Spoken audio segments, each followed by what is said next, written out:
Hi friends, it's Terry Gaines. In this video, I'm going to share a card created with a warm welcome bundle, which will be in Stampin' Up's January through June 2023 mini catalog. Stampin' Up is offering it to us early, part of their World Card Making Day promotion.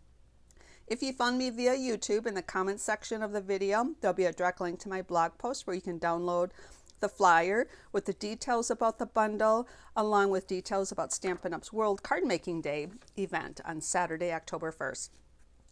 In the bundle, in the stamp set, there's 20 stamp set, or 20 images. There's 19 dies in the die. So bundled together and using them together, there's so many things you can do with this fun bundle. I like to stamp all the images and cut them out with the coordinating dies, and then cut out the other dies to kind of see how to use them. There's some pieces for door hardware, a banner, numbers for the plaques for house numbers, plus an additional door. There's a die that's going to cut out this die or this door, and another die that cuts out the inside. Plus all these fun sentiments to create so many fun different cards. So I'm going to create one card and then show you 3 samples at the end. So I would suggest, if you're going to duplicate this card, to start out by picking out the color of the designer series paper. I chose my designer series paper to be like wallpaper. So I love Stampin' Up's designer series papers because you get 2 different sides to pick from. It's double-sided. A lot of times, example for the 6x6 Tea Boutique, one side has got different images, but a lot of times the other side has background prints, and so many of these would be perfect for representing wallpaper. So I'm going to use this one, plus I have additional samples to share. So once you have your designer series paper, this is going to be cut at 4 by 5 1/4. I will have a PDF you can download from my blog that has the measurements and the photos. Then you want to pick your cardstock layer, which would be the color behind it. And this is 4 1/8 by 5 3/8, so it's just slightly larger. Now I did not do this, but I'm going to embellish the card with this heart. I could have die cut that from this piece because it's going to be sandwiched between the card base. The card base is 8 1/2 by 5 1/2, folded in half or scored at 4 1/4 and then folded. So those are the layers to the card. A couple more pieces that you're going to need to prep for it. There is what I'm calling the floor, which cardstock number 1. This is 4 by, you know what, I got these 2 reversed. I'll make sure they're right on the instructions, but just this is the floor and that's the baseboard. So we'll just make sure that that's correct. My videos are unedited and they do contain bloopers, but I'll correct that and make sure it's right on the PDF. So this is 4 inches by 1 inch. And I texturized this with the timber folder to kind of represent a wood floor. And if you're going to make more than one of these cards, I would make your cardstock 4 inches by a longer length. Texturize it with the timber 3D folder. So I did all of this work ahead of time, place it in the folder, run it through the machine, and you can get your texture, and then cut it into your 1 inch strips so you can get multiple out of one texturized cardstock. So a little tip for you on that. And the baseboard is 4 by 3/8 of an inch. So those are the base pieces to the card, and then you're going to want some embellishments. I did a lot of this work ahead of time. I stamped the door image using smoky slate ink. Then what I did, and I stamped the cat with the same color ink. Then what I did on my die, with my die cutting machine, I placed this die over it, but at the very same time, I placed this die to cut out the inside or the opening of the door. So I ran those both through the same time, and then I was able to get this image. Now that piece that cuts out the middle, it depends on how you want to decorate your card. I actually stamped that piece. And the reason I cut that out is because the stamp can overlay. And also what I wanted to do is I wanted to just add a little bit of color to this. So I did not prep this part, but I take a sponge dauber, take my smoky slate ink, and then I just want to create a little shadow on this edge. as I mentioned, this is an option to cut out this opening, and I chose to use that option. I also chose to use Smoky Slate ink because I'm going to have all white trim boards. My door is going to stay white, and also let's see, do I have an extra? Yep, I panicked a little bit. So apologize for that. My door is going to stay white. All the trim boards are going to be white. This is my baseboard. That's white. You do have an option. You can color these in. For example, I played around and colored in with crumb cake and smoky crumb cake and soft suede.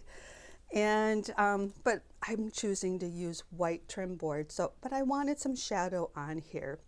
The other thing I wanted to do is I wanted to have these two panels represent a screen or a glass. So I colored those in with a light Smoky Slate blending pen. I just colored in those two panels. So that's the prep work that I've done for coloring my images in. And for the cat, I cut it out with the die, and I'm not going to color it in. I'm just going to leave it a white kitty. So there we have all of the prep work. Now we're ready to assemble the card.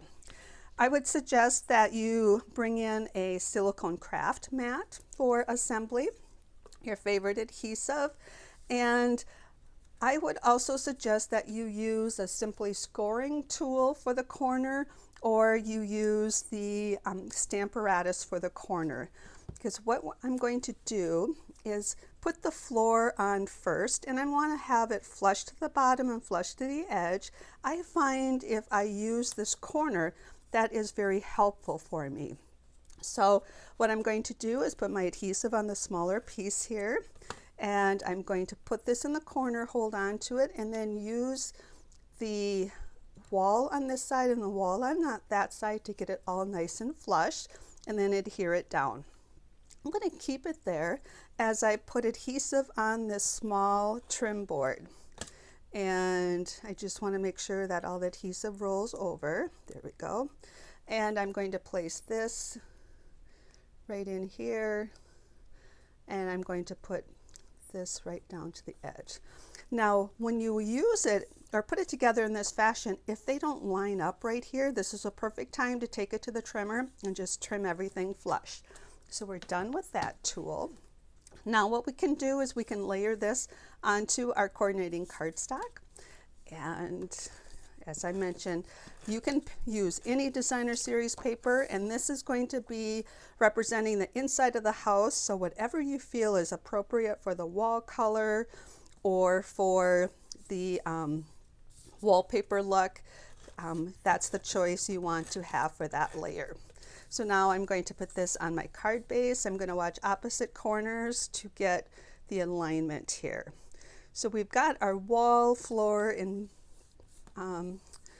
baseboard down. Now we're going to be able to put the door right on the edge here. All of this is going to be covered up with this image. So now what I'm going to do is use this craft mat, and I'm going to put adhesive on here, a little bit here. Use your favorite adhesive. I'm just going to make sure that rolls back. Now when I do put this on, I try to get the equal spacing on this side of the framework and from that framework over. So the door is going to be, I'm trying to get the door in the center. And I'm going to put it down so it meets up to the floor and place it down right like this. Now what I'm going to do is put this on the inside, and then that's going to cover up that wallpaper.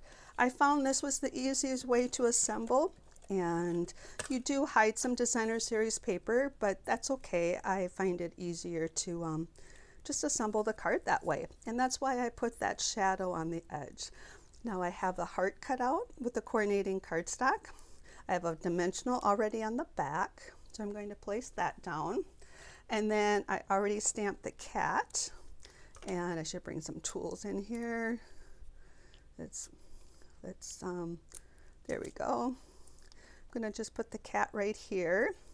And the fun thing about this bundle is you can create so many different fun images. The one thing that I don't have here is the door knob. There are some options that you have with the stamp set. You could use a handle like this or these little circles and dies.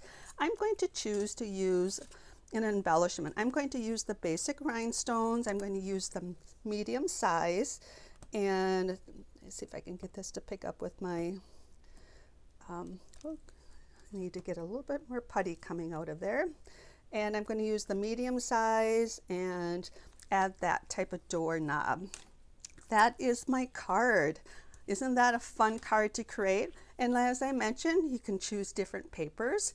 Here's a card that I used for Welcome Little One and have the little shoes here. And this would be before you know the gender of the baby. And here's another one, kind of a birthday one, some fun colors. You could turn this into a Christmas card. And here's probably my favorite. Now this designer series paper is a different designer series paper pack. It is part of the Awash in Beauty. And a lot of these papers could also be used for wallpaper or a wall color. So these are 4 fun cards that I created using that bundle. And you can use any designer series papers and any colors to color in your images. And I hope you enjoyed this project. If you, as I mentioned, if you found me via YouTube, go to the comment section for a direct link to the blog post where you can get a PDF to download. I would love to have you subscribe to my YouTube channel. Click the red box under the video, then select the red bell to be notified when I upload new videos. Thanks for stopping by. Take care and happy creating.